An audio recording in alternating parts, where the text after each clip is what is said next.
রায়হান রাফির pressure cooker দেখলাম, যতটুকু এক্সপেকটেশন ছিল তার চেয়ে অনেক বেশি।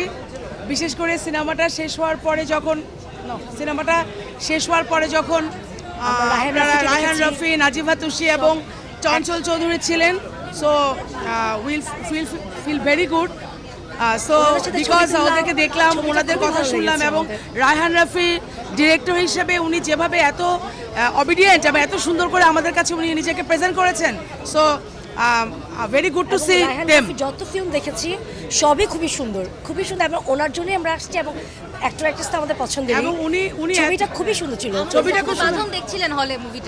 আমাদের সাথে বাঁধনও ছিলেন, আর বিশেষ করে সবচেয়ে বেশি আমাদের কাছে সারপ্রাইজিং ছিল যে সিনেমা শেষ হওয়ার সাথে সাথেই রায়হান রাফি যখন দেখলাম, Najiba Tushi, so very good to see them, because খুব ভালো লেগেছে। Thank you very much.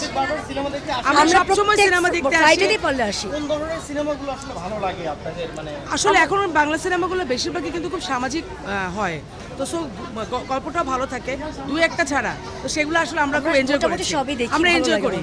মানে অল্প কয়েকটা সিনেমার ঘটনা ছাড়া বাকিগুলো এত সুন্দর সামাজিক থাকে, ভালো লাগে। আমরা সবসময় সিনেমা দেখতে আসি।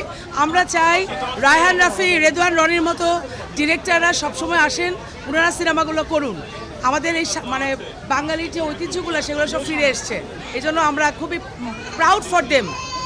So very good to see Raihan Rafi. Thank you. খুবই ভালো লেগেছে সবকিছু মিলে, মানে আজকে খুবই এনজয় করেছি। আমরা ভাবতে পারি না এত সুন্দর ফিল্মও হবে এবং লাস্টের এন্ডিংটা এত ভালো হবে। Thank you very much.